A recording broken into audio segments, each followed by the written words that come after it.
और आज हम पढ़ाएंगे आपको मैग्नेटिक टॉर्क। मैग्नेटिक टॉर्क पढ़ाएंगे और साथ में पढ़ाएंगे मैग्नेटिक डायपोल मूवमेंट। तो सबसे पहले हम जो टॉपिक लेने वाले हैं वो ले रहे हैं मैग्नेटिक डायपोल मूवमेंट। ठीक है, तो मैग्नेटिक डायपोल मूवमेंट निकालने के लिए क्या करना पड़ेगा? तो सबसे पहले हम एक करंट कैरिंग लूप के लिए मैग्नेटिक डायपोल मूवमेंट निकालते हैं। ठीक है, तो हम यहां पर टॉपिक है magnetic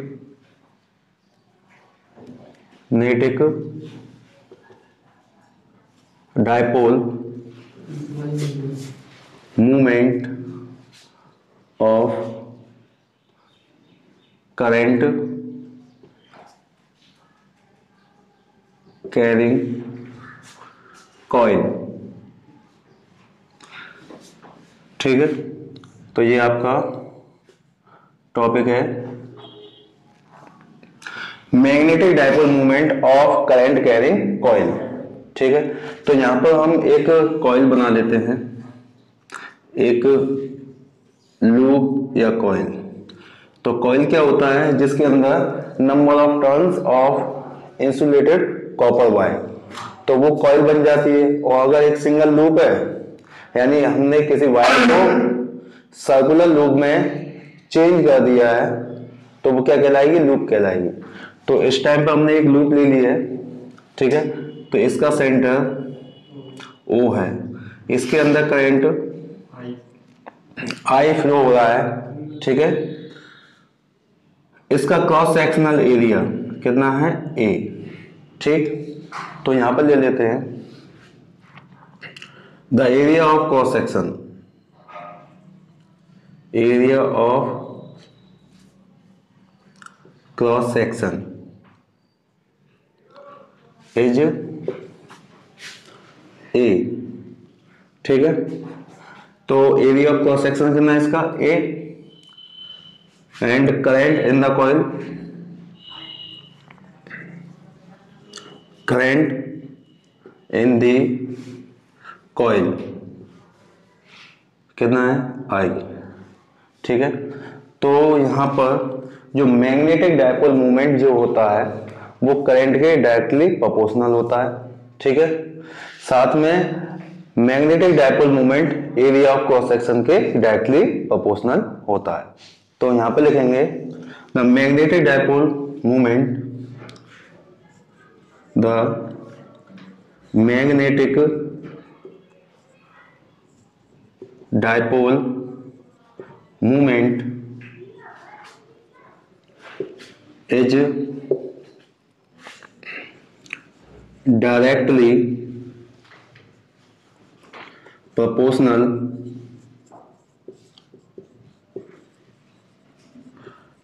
to current in the coil। ठीक है, तो ये पहला स्टेटमेंट हुआ, तो इसे हम लिखेंगे M directly proportional to I। Second जो स्टेटमेंट होता है कि magnetic dipole movement is directly proportional to cross sectional area of the coil.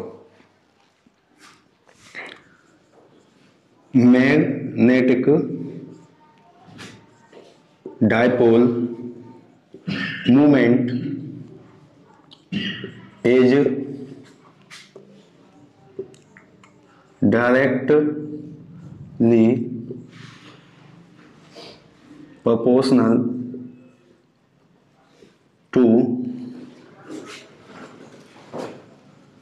area of cross section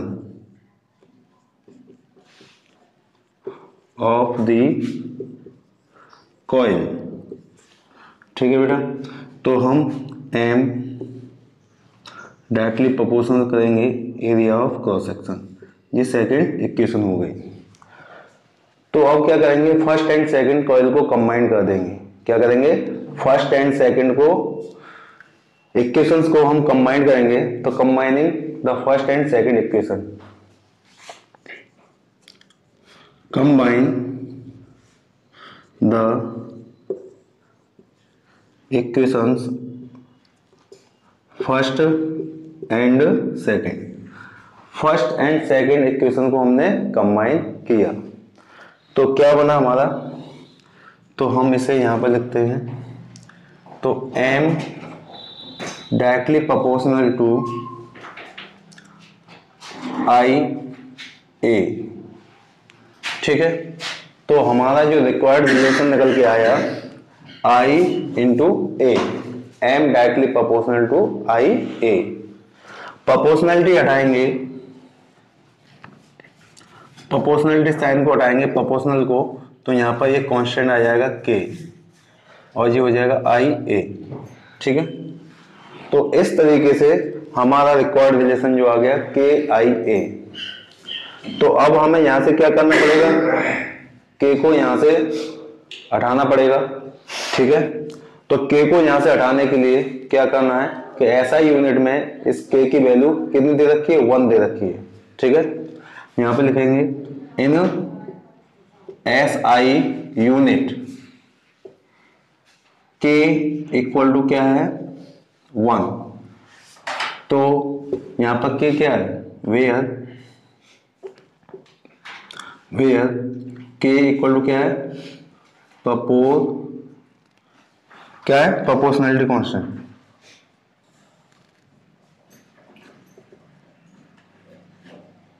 nullity constant, ठीक है, प्रोपोर्शनलिटी कांस्टेंट है, ठीक है। तो अब इसे मिटा देते हैं,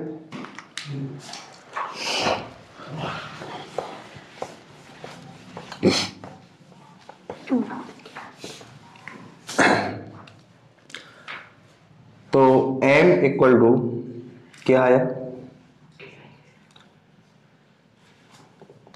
I A, क्योंकि ऐसा यूनिट में k की वैल्यू कितनी है, 1 है, ठीक है। तो हमने 1 को इस इक्वेशन में पुट किया तो हमारा रिक्वायर्ड फॉर्मूला आ गया I A, ठीक है। तो हमारा ये मैग्नेटिक डायपोल मूवमेंट है। अगर हम ये कहें कि इस कॉइल के अंदर नंबर ऑफ टर्न्स n है, ठीक है, तो लिखिए the number of turns of insulated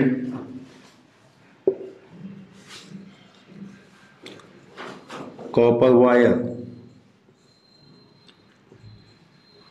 is n, then तो m इक्वल टू हो जाएगा NIA,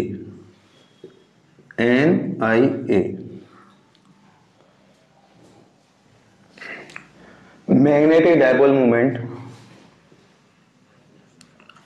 magnetic dipole movement is denoted by capital M।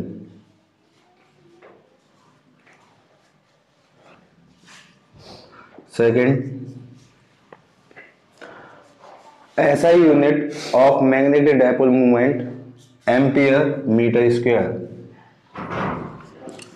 ऐसा ही unit of magnetic dipole movement ampere की क्या हुई, यहाँ पर करंट की क्या हुई एम्पियर और एरिया की क्या होगी मीटर स्क्वायर।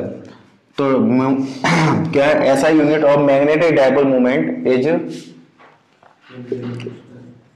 एम्पियर, ठीक है, मीटर स्क्वायर, ठीक है। तो इसे हम ऐसे भी लिख सकते हैं शॉर्ट में, एम्पियर मीटर स्क्वायर हुआ, ठीक है। तो ये इसकी ऐसा यूनिट हो गई। तो आपका मैग्नेटिक डायपोल मूवमेंट किस किस के ऊपर डिपेंड करता है, एक तो इसके अंदर फ्लो होने वाले करंट पर, ठीक है, और दूसरा इसके क्रॉस सेक्शनल एरिया पर, क्लियर। अब तीसरा पॉइंट है the direction of the magnetic dipole movement.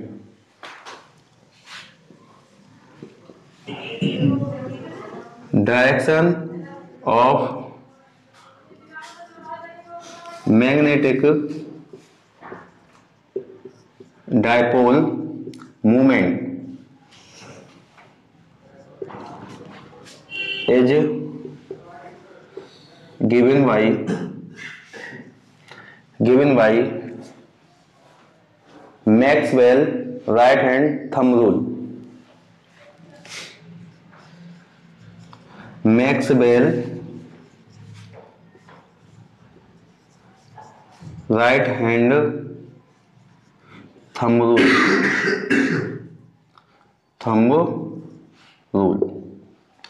ठीक है। मैग्नेटिक डायपोल मूवमेंट की डायरेक्शन हम Maxwell right hand thumb rule द्वारा भी निकाल सकते हैं। ठीक है, किससे निकल के आएगी? Maxwell right hand thumb rule. ठीक है, तो Maxwell right hand thumb rule से हम इसकी डायरेक्शन निकालना चाहते हैं। ये हमारे पास एक कॉइल है, तो इसमें Maxwell right hand thumb rule कैसे निकालेंगे? ठीक है, तो देखिए यहाँ पर करंट कैसे घूम रहा है? क्लॉकवाइज घूम रहा है। कैसे घूम रहा है? क्लॉकवाइज। तो हम अपने राइट हैंड थंब को इस तरीके से एडजस्ट करेंगे कि जो हमारी जो उंगलियों का जो मुड़ा हुआ शेप है, कर्व शेप है, वो करंट की डायरेक्शन में आना चाहिए। ठीक है, किसकी डायरेक्शन में आना चाहिए? करंट की डायरेक्शन में। और हमारा जो थंब है वो मैग्नेटिक डायपोल मूवमेंट की डायरेक्शन को इंडिकेट करेगा। अगर हम अपने हैंड की उंगलियों को करंट की डायरेक्शन में एडजस्ट करते हैं, डायरेक्शन ऑफ करंट, तो हमारा जो थंब है वो मैग्नेटिक डायपोल मूवमेंट की डायरेक्शन को इंडिकेट करेगा। तो अब इस कंडीशन में करंट कैसे घूम रहा है? क्लॉकवाइज घूम रहा है। कैसे घूम रहा है? क्लॉकवाइज घूम रहा है। तो हमारा मैग्नेटिक डायपोल मूवमेंट की डायरेक्शन किधर होगी? In perpendicular to the board, inward. ठीक है, तो यहां पर कैसी डायरेक्शन आएगी? Inward perpendicular to the white board, plane of the white board. तो यहां पर मैग्नेटिक फील्ड की जो डायरेक्शन होती है उसी डायरेक्शन में हमारे मैग्नेटिक डायपोल मूवमेंट्स होते हैं। क्या है? या ये कह सकते हो the direction of the magnetic dipole movement along to the magnetic field. Direction of magnetic field समझ में आया? कि मैग्नेटिक डायपोल मूवमेंट की जो डायरेक्शन होती है वो मैग्नेटिक फील्ड की डायरेक्शन में ही होती है।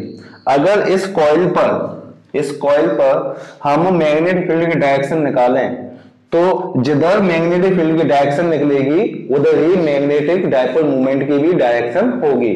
तो मैग्नेटिक फील्ड की डायरेक्शन इसके सेंटर पर इनवर्ड है, perpendicular to the board plane. ठीक है, इसकी जो मैग्नेटिक फील्ड की जो डायरेक्शन आ रही है वो बिल्कुल कैसे आ रही है? इनवर्ड आ रही है। बी की जो डायरेक्शन है सेंटर पर बाई मैक्सवेल थंब रूल से सेंटर पर इनवर्ड डायरेक्शन आ रही है, perpendicular to the plane of the board.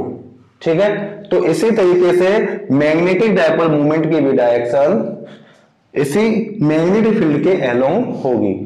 तो ये आपका टॉपिक हो गया magnetic dipole movement in the current carrying coil. ठीक है, तो अब इसके बाद जो नेक्स्ट डेरिवेशन हम ड्राइव कराएंगे वो होगा torque in A current carrying coil, torque in A rectangular current carrying coil.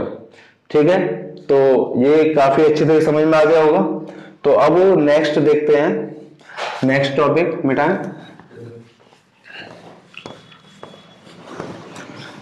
तो हेडिंग लगाइए magnetic torque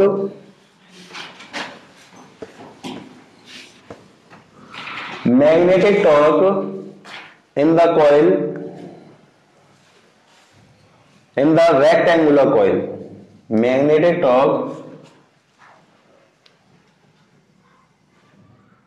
magnetic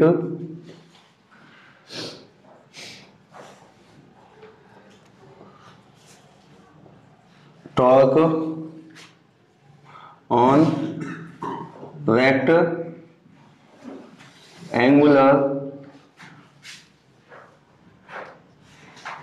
current carrying coil placed in a uniform magnetic field.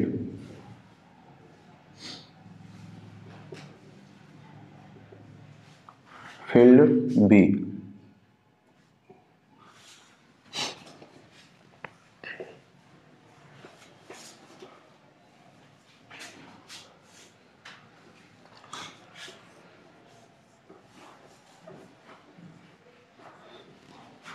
तो टॉपिक है magnetic torque in on rectangular coil current carrying coil placed in uniform magnetic field. हमारी एक rectangular coil है जिसके अंदर current I flow हो रहा है। तो डायग्राम बनाते हैं।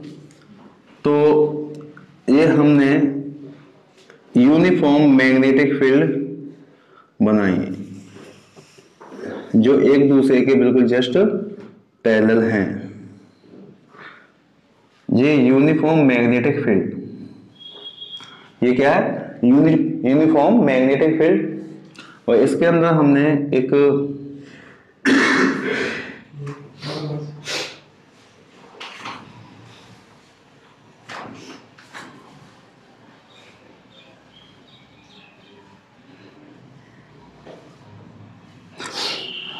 आई करंट फ्लो हो रहा है A B C and D. तो आई करंट यहां से एंटर ए बी में, ए बी जो आर्म है उसके अंदर करंट अपवर्ड डायरेक्शन में जा रहा है, ठीक है। सी डी जो आर्म है उसके अंदर करंट आई डाउनवर्ड डायरेक्शन में जा रहा है, ठीक है। इसके अंदर करंट आई भी फ्लो हो रहा है, ठीक है। बीसी में भी करंट फ्लो हो रहा है। थोड़ा इधर हल्का सा चेंज करने से आई, और जी इसकी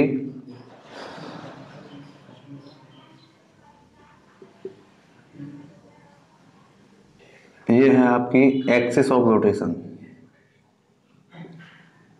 एक्सिस ऑफ रोटेशन। ये आपकी एक्सिस ऑफ रोटेशन है। इसके अराउंड क्या करेगी? ये एबीसीडी कॉइल क्या करेगी? रोटेट करेगी। क्या करेगी? रोटेट करेगी। तो ए बी की जो लेंथ है वो एल है, ठीक है।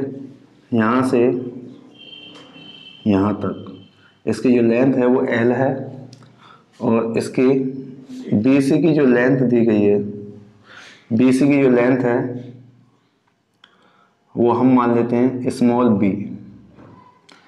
बीसी की जो लेंथ है, बीसी एंड एडी की जो लेंथ है वो कितनी है? स्मॉल बी, ठीक है। कितनी? Small B. तो हम यहां पर लिख सकते हैं length of A B arm, length of A B arm तो कितनी है? स्मॉल एल, ठीक है। Length of BC arm, length of BC arm, BC arm की लेंथ जो है वो कितनी है? Small B. इसी तरीके से देख सकते हैं सीडी की और एडी की जो लेंथ है, जो सीडी आर्म है उसकी भी लेंथ एल है, ठीक है। और एडी की भी लेंथ कितनी है? बी है। तो यहां पर ये लिख सकते हैं equal to length of CD, ठीक है। और यहां पर लिख सकते हैं length of AD, length of AD arm, ठीक है। ए डी आर्म, ये भी आर्म, ठीक है। तो डायग्राम समझ लेते हैं हम। यहाँ पर आपको ये पहला लाइंस आपको दिखाई दे रही है, ये आपकी यूनिफॉर्म मैग्नेटिक फील्ड है, यूनिफॉर्म मैग्नेटिक फील्ड है। और इस फील्ड के अंदर एक रेक्टेंगुलर कॉइल है ए बी सी डी, ठीक है। तो इस कॉइल की जो ए बी साइड की जो लेंथ है, ए बी आर्म की जो लेंथ है वो स्मॉल एल है, ठीक है। बी सी की जो लेंथ है वो क्या है, स्मॉल बी है, ठीक है। कितनी है, स्मॉल बी। इसी तरीके से सी डी की भी लेंथ कितनी हुई, स्मॉल एल, ठीक है, क्योंकि B A parallel to C D, ठीक है। एंड ए डी की जो लेंथ होगी वो स्मॉल बी होगी। जब इसके ऊपर कोई परपेंडिकुलर फील्ड अप्लाई की जाएगी, जब किसी रेक्टेंगुलर किसी करंट कैरिंग कॉइल के अंदर जब हम मैग्नेटिक फील्ड अप्लाई करते हैं, परपेंडिकुलर मैग्नेटिक फील्ड अप्लाई करते हैं, तो इस दोनों आर्म पर ए बी और सी डी पर एक परपेंडिकुलर फोर्स अप्लाई होगा, ठीक है। साथ में बी सी पर भी और ए डी पर भी फोर्स अप्लाई होगा, ठीक है। तो जिसकी वजह से ये कॉइल जो है अपने एक्सिस ऑफ रोटेशन पर रोटेट करना स्टार्ट कर देगी, एंटी क्लॉकवाइज और क्लॉकवाइज। ये डिपेंड करेगा फोर्सेज की ऊपर, फोर्सेज क्लॉकवाइज लगे हुए हैं या फिर एंटी क्लॉकवाइज लगे हुए हैं, ठीक है। तो ये इतना समझ में आया होगा। तो अब इसका जो एरिया बन रहा है L into B, L into B. तो सबसे पहले हम इस आर्म पर भी फोर्स निकालेंगे ए बी पर, ठीक है, और फिर बी सी पर। अगर हम इन आर्म पर फोर्स निकाल लेते हैं तो हमें फोर्स ऑफ कपल के बारे में पता लग जाएगा, ठीक है। और जब फोर्स ऑफ कपल्स पता लग जाएंगे तो हम आसानी से टॉर्क निकाल सकते हैं। तो टॉर्क हमने मैकेनिकल फिजिक्स में पढ़ा हुआ है, मैकेनिकल फिजिक्स में रोटेशन ऑफ द पार्टिकल्स, ठीक है, या फिर रोटेशनल मोशन में पढ़ रखा है मूवमेंट ऑफ टॉर्क्स। तो मूवमेंट ऑफ टॉर्क्स में क्या होता था, force into perpendicular distance. Torque equal to क्या होता है, फोर्स इनटू परपेंडिकुलर डिस्टेंस होता है। तो वो हम यहाँ पर अप्लाई कर सकते हैं। तो थोड़ा सा अब यहाँ पर देखते हैं कि इसके ऊपर ए बी साइड पर फोर्स की डायरेक्शन क्या होगी, ए बी साइड पर फोर्स की डायरेक्शन क्या होगी। तो हमारा फॉर्मूला क्या होता है, Q B B sine theta. तो फोर्स की इस पर मेन फील्ड जस्ट परपेंडिकुलर है, बी सी और ए के, सी और डी के, क्या बी ए और सी और डी के मैग्नेटिक फील्ड जस्ट परपेंडिकुलर है। तो इन पर फोर्स देख लेते हैं। पहले सबसे पहले बी ए पर देखते हैं। तो बी ए पर करंट की डायरेक्शन अपवर्ड डायरेक्शन में है, ठीक है, और सी डी में जो डायरेक्शन है वो डाउनवर्ड डायरेक्शन में है। तो सबसे पहले हम इस पर कर्व रूल लगाते हैं, ठीक है। तो सबसे पहले हमने अपने हैंड को कैसे किया, कंडक्टर के अलोंग जिधर करंट की डायरेक्शन है उस तरीके से हमने इसे क्या कर लिया, अरेंजमेंट कर लिया, एडजस्ट कर लिया, ठीक है। अब मैग्नेटिक फील्ड की डायरेक्शन क्या है, लेफ्ट से राइट की तरफ। तो इस तरीके से मैग्नेटिक फील्ड की डायरेक्शन लेफ्ट से राइट। अब किधर की तरफ मुड़ रही है, मैग्नेटिक फील्ड किधर जा रही है, ऐसे जा रही है। तो हम उंगलियों को ऐसे करेंगे तो फोर्स किधर लगा, कैसे लगा, inward to the plane of the board. यहां पर जो फोर्स निकल के आ रहा है ए बी पर कैसे निकल के आ रहा है, inward to the plane of the board, ठीक है। तो इस अगर हम यहाँ पर फोर्स लगाएं तो हम यहाँ पर इस तरीके से लगा सकते हैं इस साइड पर। तो फोर्स की जो वैल्यू निकल के आई है F1 वो कैसे निकल के आई, इनवर्ड निकल के आई है, ठीक है। इसी तरीके से अगर हम CD में देखें तो CD में करंट की डायरेक्शन नीचे की तरफ है, ठीक है। तो इस तरीके से फैलाएंगे और मैग्नेटिक फील्ड कैसे होगी, जस्ट इस टाइप से होगी, ठीक है। अब ऐसे तो मैं इस टाइप से हम उंगलियों को फैलाएंगे तो फोर्स कैसे निकल के आ रहा है, बाहर की तरफ निकल के आ रहा है। तो AB तो इनवर्ट जाएगी और CD जो है बाहर की तरफ आएगी, ठीक है। तो इस तरीके से हमने फोर्स निकाला। तो यहाँ पर जो F2 जो फोर्स निकल के आया वो कितना निकल के आया, आउटसाइड निकल के आया। क्या निकल के आया, आउटसाइड। तो इसका मतलब है AB साइड मैग्नेटिक फील्ड यानी बोर्ड के इनवर्ड और CD बाहर की तरफ। तो इस टाइप से ये रोटेशन करना स्टार्ट कर देगा, यानी क्लॉकवाइज रोटेशन करेगा। तो इसके ऊपर इस टाइप से रोटेशन हो गए, ठीक है, ऐसे घूमना स्टार्ट कर देगा। ठीक है, क्लियर। तो हमने ये निकाल लिए। अब BC पर देखते हैं, क्योंकि हमें क्या चाहिए, BC पर एक परपेंडिकुलर डायरेक्शन चाहिए। भाई हमें टॉर्क निकालना है, तो टॉर्क निकालने के लिए सबसे पहले हमें क्या चाहिए, एक परपेंडिकुलर डिस्टेंस चाहिए। तो परपेंडिकुलर डिस्टेंस निकालने के लिए हम क्या करते हैं, एक दूसरा डायग्राम बनाते हैं।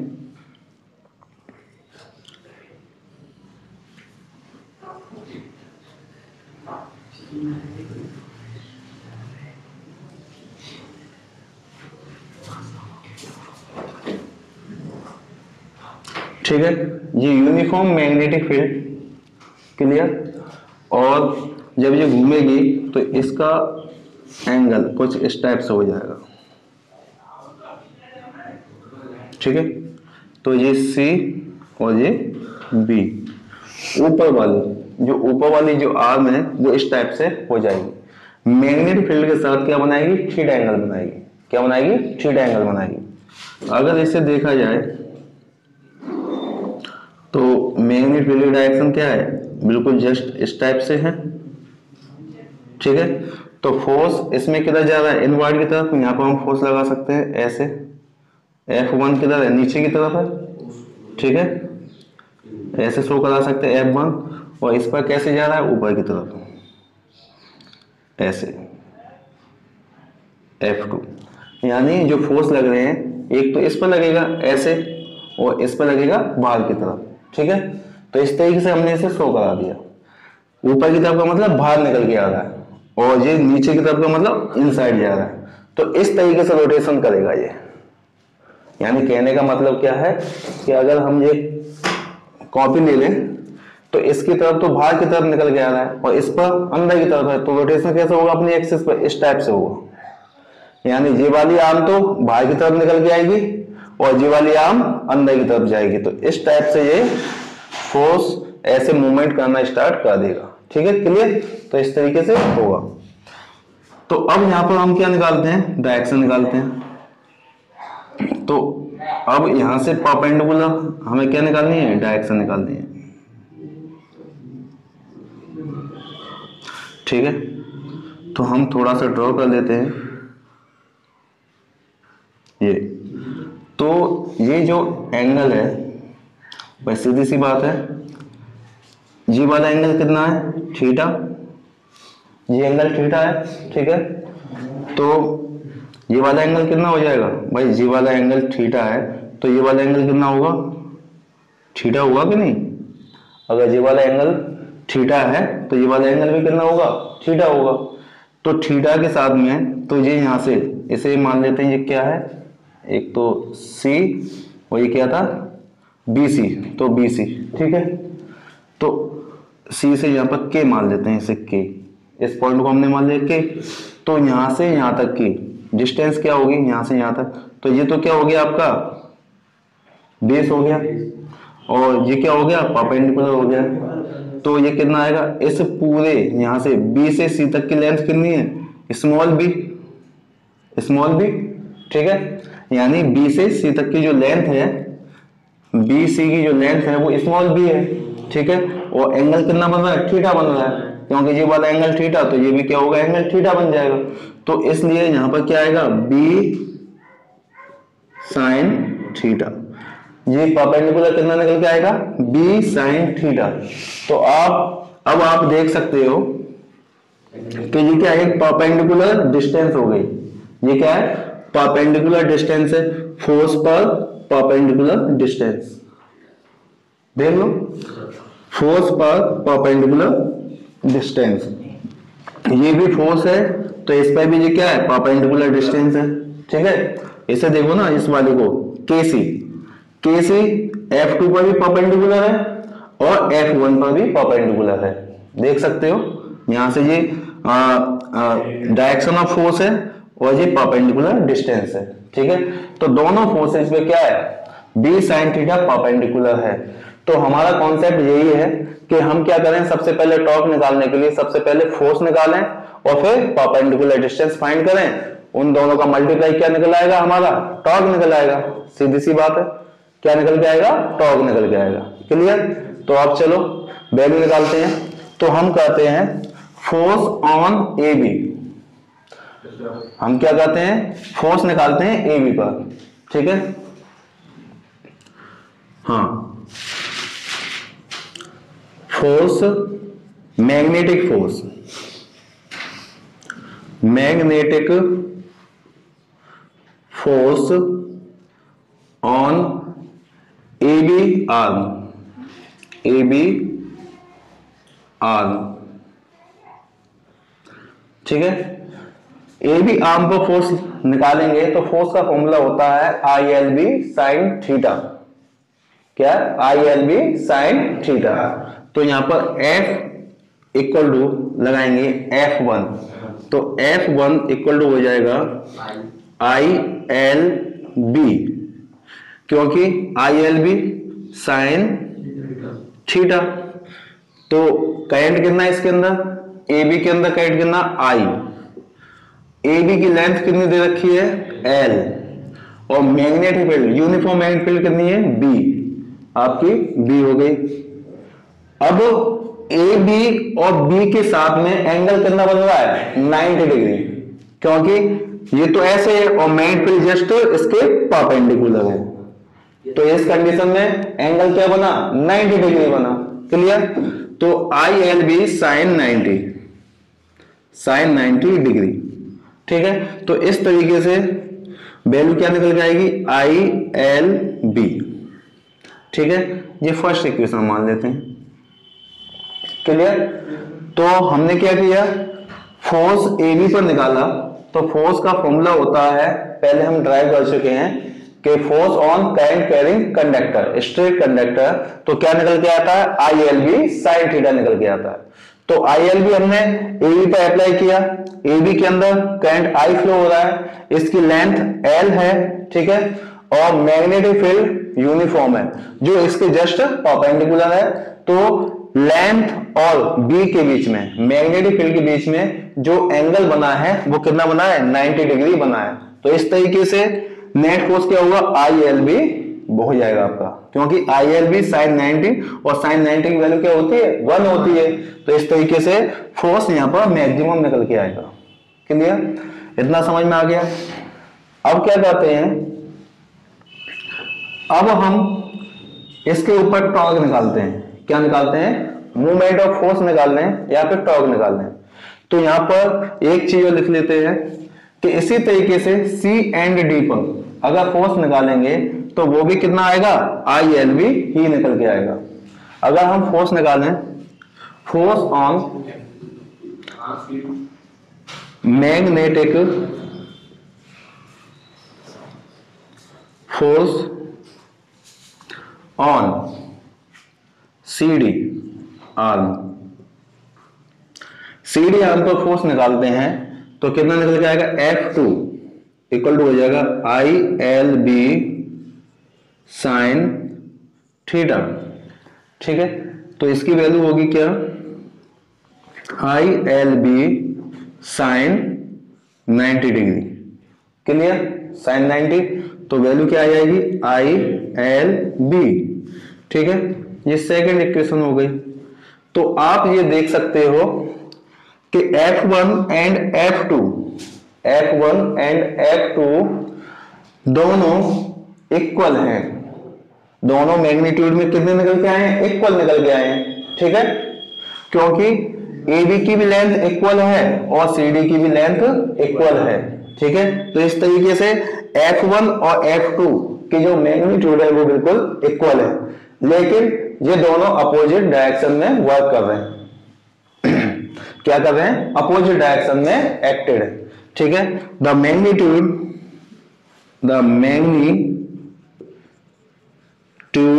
Of F1 and F2 is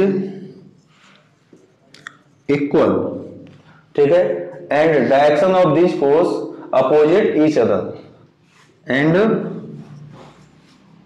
direction of these forces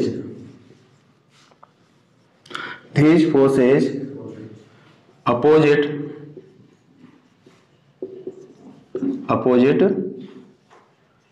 each other and form a force of couple। क्या बनाते हैं? फोर्स ऑफ कपल फॉर्म करते हैं।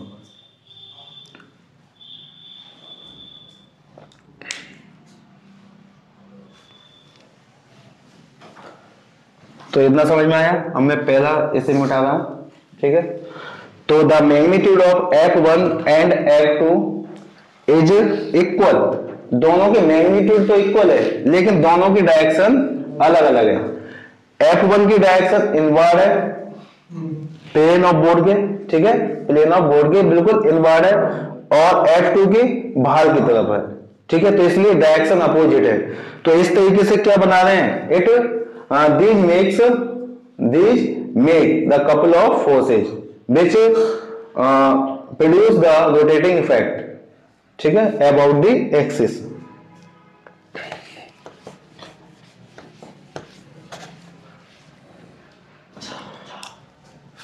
force opposite each other and form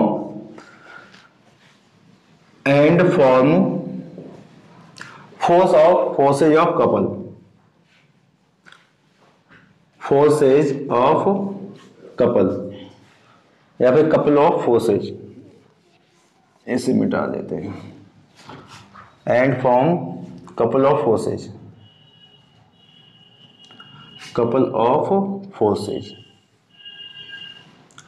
which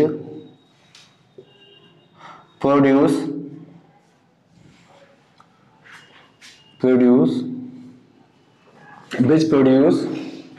rotating effect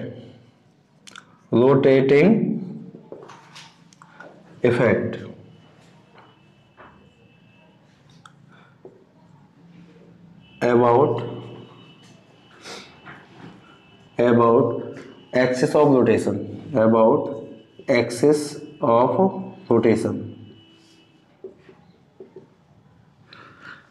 ठीक है बेटा। इतना समझ में आया कि दोनों के दोनों फोर्स एक दूसरे के इक्वल है ना, मैग्नीट्यूड क्या है? इक्वल इन मैग्नीट्यूड है। साथ में इनकी डायरेक्शन अपोजिट है, इनकी डायरेक्शन जस्ट अपोजिट है। और क्या बनाते हैं? कपल ऑफ फोर्सेज, जिसकी वजह से ये अपनी एक्सिस के चारों तरफ रोटेटिंग इफेक्ट पैदा करते हैं, यानी रोटेट करना स्टार्ट कर देते हैं। तो इस तरीके से यहां पर क्या बनता है? To form the movement of forces, यानी टॉर्क, एंड फॉर्म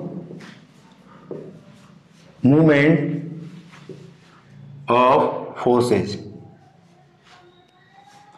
ठीक है। क्या बनाएंगे? मूवमेंट ऑफ फोर्सेज यानी टॉर्क। क्या बनाएंगे? टॉर्क बनाएंगे, ठीक है। तो अब टॉर्क ऑन कॉइल निकाल देते हैं। टॉर्क ऑन कॉइल और लूप टाउ इक्वल टू, तो क्या होता है? Force into perpendicular distance, force into perpendicular distance, force into perpendicular distance. तो ये मिटा रहे हैं, फोर्स इंटू परपेंडिकुलर डिस्टेंस। तो हमारे पास फोर्स कितना निकल के आया था? तो फोर्स हम एक ले लेते हैं, ILB, और परपेंडिकुलर डिस्टेंस हमने यहां पर निकाली है B sin थीटा। क्या निकल के आई है? B sin theta. तो B sin थीटा, इस वाले डायग्राम से हमने B sin थीटा निकाल लिया, ठीक है। तो इस तरीके से I और यहां पर L into B sin theta. तो L इंटू B क्या हो जाएगा? Area of rectangular coil. तो IAB sin थीटा, तो तो यहां पर लिख लेते हैं L B, L into B क्या है, एरिया ऑफ कॉइल, ठीक है, एरिया ऑफ कॉइल, ठीक है। तो यहां पर देखिए आई ए बी हो गया। तो आई ए क्या होता है आपका, आई ए क्या होता है, मैग्नेटिक डायपोल मूवमेंट। अभी हमने बताया था आई ए क्या होता है, मैग्नेटिक डायपोल मूवमेंट। तो आई ए लगा देते हैं, तो एम बी साइन थीटा, तो यहां पर लिख सकते हैं आई ए इक्वल टू क्या होगा, एम, ठीक है। पहले एक चीज और इंट्रोड्यूस कर लेते हैं यहां पर, फिर बाद में लगाएंगे इसे। अगर इसके अंदर नंबर ऑफ टर्न्स हो, कॉइल के अंदर नंबर ऑफ टर्न्स हो, if coil contain number of turns N, then तो क्या होगा, tau equal to N I A, ठीक है, बी साइन थीटा, इतना हो जाएगा, ठीक है। और एन आई ए क्या होता है, मैग्नेटिक डायपोल मूवमेंट होता है। तो टाउ इक्वल टू हो जाएगा एम बी साइन थीटा, ठीक है, एम बी साइन थीटा। इतना समझ में आया। अब थोड़ा हम इसे मिटा देते हैं, इस साइड का मिटा देते हैं।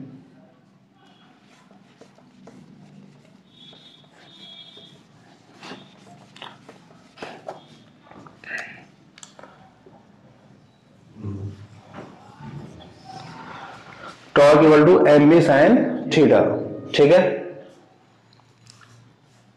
तो अगर हम इसे वेक्टर फॉर्म में लिखना चाहें, torque in vector form,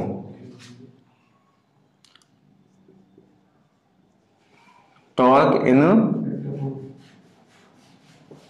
vector form, torque in vector form, तो क्या होगा, टाउ वेक्टर टाउ, हम इस पे क्या लगाएंगे, वेक्टर टाउ लगाएंगे।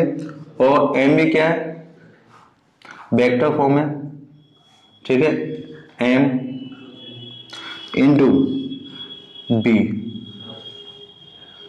ठीक। तो इस तरीके से ये क्या हुआ, आपका टॉर्क हुआ। तो ये क्रॉस है एम क्रॉस बी, यानी ये मल्टीप्लाई नहीं है, ये क्या है, वेक्टर प्रोडक्ट कहलाता है। आप इसे मल्टीप्लाई मत समझना, क्योंकि इसका मतलब क्या होता है, एम बी साइन थीटा, इसका मतलब क्या होता है, एम बी साइन थीटा, इसे बोला जाता है क्रॉस, ठीक है।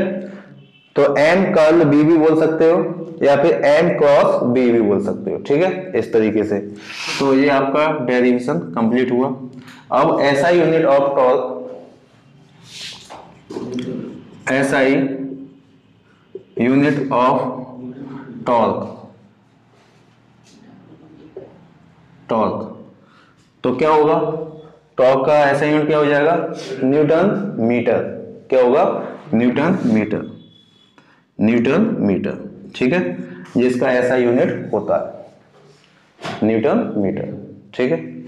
अब इसके केसेस देख लेते हैं, मैक्सिमम टॉर्क कब होगा, मिनिमम टॉर्क कब होगा, ये हम केसेस देख लेते हैं। क्योंकि मैक्सिमम टॉर्क मिनिमम टॉर्क किसके ऊपर डिपेंड करेगा, थीटा के ऊपर डिपेंड करेगा, यानी एम बी साइन थीटा, यानी इस थीटा के ऊपर मैक्सिमम टॉर्क और मिनिमम टॉर्क क्या करेगा, डिपेंड करेगा। तो ये कंडीशन देख लेते हैं, if cases, case first, if theta equal to 0 degree, अगर थीटा कितना हो, 0 डिग्री हो, ठीक है, तो यहां पर हम क्या लिखेंगे, tau equal to M B sine 0, तो वैल्यू कितनी हो जाएगी आपकी, 0। तो टॉर्क क्या हो जाएगा, 0 हो जाएगा, ठीक है, टॉर्क क्या हो जाएगा, 0, यानी मिनिमम, टॉर्क क्या हो गया, 0 हो गया। केस सेकंड, ठीक है। केस सेकंड देखेंगे तो केस सेकंड में क्या आएगा, देखिए F O theta equal to 90, ठीक है। तो टॉर्क क्या हो जाएगा, टॉर्क मैक्स होगा, मैक्सिमम होगा, तो यहाँ पे हो जाएगा एम बी साइन 90, तो क्या आएगा एम बी। तो ये कंडीशन किसकी है, मैक्स की। अगर थीटा 90 के बजाय 180 डिग्री होता तो क्या हो जाएगा, zero. Case third, case third में लगाएंगे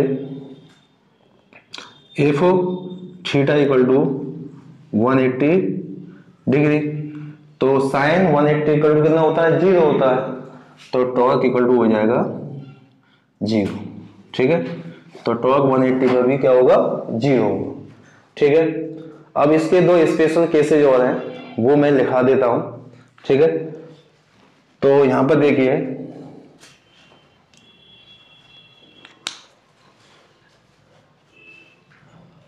तो ये मिटा देते हैं।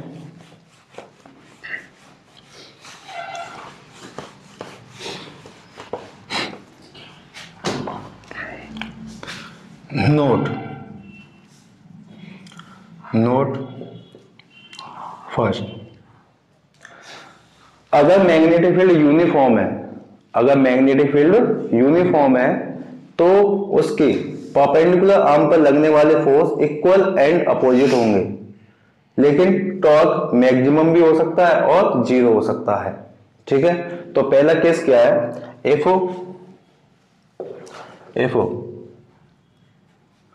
Magnetic field is uniform, magnetic field क्या, uniform, the force is acted on the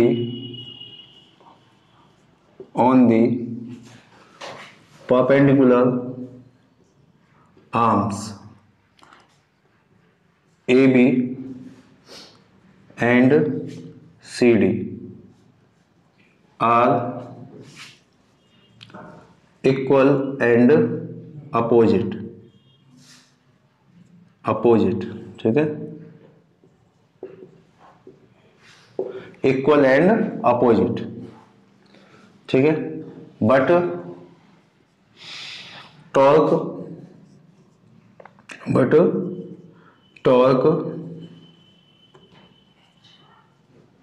torque में भी मैक्सिमम और जीरो, ठीक है। कैसे हो सकता है भाई, सीधी सी बात है, if magnetic field uniform the force act on the perpendicular arms A B and C D are equal and opposite, but torque में बी मैक्सिमम और मिनिमम, वो मिनिमम या फिर जीरो, क्योंकि वो किसके ऊपर डिपेंड करेगा, टॉर्क डिपेंड करेगा थीटा के ऊपर, किसके ऊपर डिपेंड करेगा, थीटा के ऊपर, ठीक है। अब यहां पर करेंगे second point, if magnetic field is non uniform, अगर मैग्नेटिक फील्ड नॉन यूनिफॉर्म है तो ए बी और सी डी पर लगने वाले फोर्स इक्वल नहीं होंगे, क्या है, इक्वल नहीं होंगे, ठीक है, और इनका रिजल्टेंट कभी जीरो नहीं आएगा, ठीक है। और uniform then resultant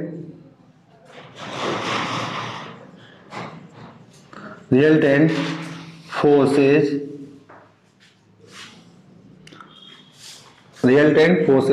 F is not zero,